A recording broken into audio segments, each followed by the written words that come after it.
Ding, ding, ding. Better? Do you want me to do it again? Hello, my name is Susan Aleyas. Right now, I am teaching in the Department of English in college. I've been teaching for the past 2 years in college. I have a long standing relationship with college, which started from when I was a student. From 2010 to 2013, that was the time of my undergraduate degree. Post that, I went on to do my post graduation here, and I used to frequent college often. And now I'm back here teaching as a faculty in the same department. If you ask me what are the, what is it like now? What is the nature of the space that I occupy now? Two things. I get the advantage of the view from both sides. I get to remember my perspective as a student, and now I'm seeing the perspective of a teacher from the other side. And the second thing would be that I have colleagues who were my teachers. I'm working with them, and that's very interesting to occupy that space too. Well, if you ask me my memories of college, that's precisely related to Alternate South residence. When I was a student, I stayed in the same block, which is Alternate South, or popularly known as Asla. I stayed in one of those rooms which had this spectacular view of the SER lawns. And today I am the block tutor of the block, living in the room which was the then warden's room. So for me, that's a big shift that's happened, a big shift in my, and it has, I think, greatly changed my memory of Stephens too, or my memory of Alternate South too. There's a way in which I can see how I was. Sometimes when I walk down the corridors, I see how me and my friends used to walk down the same corridors. I see a lot of us a lot of students were staying there. So I think one of the fun things that we've done, we, as in me and my group of friends there, is that we put up this play called Incision Deep. That's what we named it. And I remember, me and one of my friends, we did the scripts, we did the direction, we did the costumes, and I even acted in it. And it was a fascinating story, and I'm sure, and we won the best script. So it's a story of people living in this world where they've not seen mirrors. It's now a popular story. And these people were dressed in paper. So what we did is we made skirts out of paper. We made everything, shirts, skirts, everything out of paper. So we want to create a paper universe. And I remember us carrying all these things, and we used to have practice in the chapel lawns, and carrying all these things on the final day to College Hall, and people were really weirded out. What is going on? What is all these? And I also had these ridiculously, I think, flamboyant skirt of paper. And, for people who didn't read newspapers regularly, I think that's the best we've put the newspapers to use. So I think that performance was brilliant. And one of the amazing things that happened in the performance, there was a scene where I had to jump off the stage.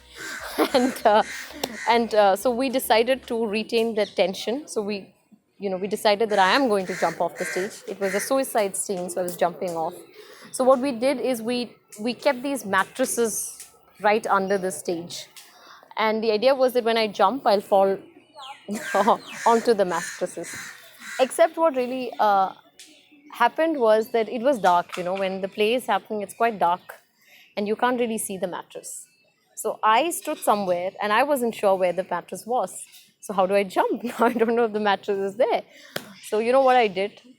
It was between life and acting, and I think I chose life over acting. So I said something, and I conveniently put my hands down and crawled down. Then I was lying, thankfully the mattress was there, it was hilarious, and I was lying flat for a very, very long time. And we didn't factor in the idea that people can still see me. So I was supposed to crawl out, because we thought it'd be quite dark. It was all miscalculation. So in the end, what happened was that I laid flat for a very, very long time, till about the end of the play, to finally make it out of the stage. Yeah, so I think 8:30s were 8:40s in our time, or maybe 8:45s. I'm not quite sure. So the good thing was, when I moved to college residence, I thought that I will make it on time for all my 8:30s and 8:40s. Except the problem is, the closer you are to the classroom, the more late you get. So 8:30s and 8:40s were more or less just running in your pajamas to class, sitting there with your, and for humanities people, it was for some reason acceptable. It was cool to dress a certain way and walk in a certain way. And we also had assemblies in our first year. We still do. We still do. We had Dr. Reverend Walson Tampu as the principal. And I remember I had this really little pocket diary. And I used to be the kind who would come to assembly and take notes. Yes. And I did. But I really treasured the assemblies for, it was a good beginning to the day. You just have to sleep early a little bit. Just get up on time and then it's all sorted. If you ask me about my classes, a lot of things pop up, but I think one person really stands out. From memory, that is Dr. Roy, Dr. Ashish Roy. You'll find a photo of him in the department room, English department room, or room S. Dr. Roy was such an enigmatic character to all of us. Two reasons. We knew very little about him, but through rumors and scandalous speculations about his whereabouts. There was a certain distance that was maintained between Dr. Roy and us, so I think that sort of added on to the aura. The second thing was definitely, whatever he said in class went above our heads. Didn't understand a word of it, yet we'd, meticulously take notes. So he sort of, and also the way he read, he had such a husky voice and his pronunciation was so perfect, crystal clear. The way he'd read John Donne, the way he'd read Chaucer, it really, I can still remember it. I can still remember the goosebumps we had. And I'm not kidding. We literally had goosebumps. It was brilliant. So I think he's one person that really made a lot of difference, even though he was just with us for a short time. Seniors made a lot of difference, especially when we were in first years. We had our set of intros being done to us, which was fine. I think I was a sport about intros. In fact, I used to get excited about intros because, you get to know them. They're interested in you. And at the end of it, however, the good thing is, there's a sort of appeasement that happens, and then you're friends with all of them. So I think that's where the relationship with the seniors started. What really happened, I think reality struck is when in my second year, all my third years left. And that was quite isolating. And you don't realize how much of a support that you get from them till they're gone. At that point, things were slightly different. Although, the way I keep saying at that point makes it look like it was a long time ago. It really wasn't. It was just 5 years ago or 6 years ago. So things were same, but little things here and there. Like, for instance, 10 o'clock curfew was still intact. I remember running from Science Daba to my block and realizing that I was so breathless and I need to get fit. We didn't have that whole, shorts, not wearing shorts kind of rule in the mess. But having said that, I still think it's a good idea to be dressed properly in church, in mess, in certain spaces. I don't have a lot of pearls of wisdom to give. I'm still learning. We all are. But when they tell you that these are going to be the best years of your life, it's true. These are really the best years of your life. I'm still living the best years, so I'm not out of that, hopefully. But this is the time when you can make excuses for the mistakes that you do. When you have people who will have your back.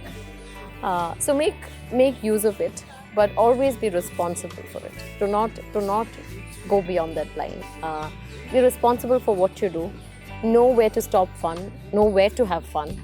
And experiment a little bit. I think that will always help, even in the little spaces that you occupy. Maybe the next morning go and say hi to a person that you don't know. Don't be a creep. Don't do that. But open up a little bit. Don't be cloistered.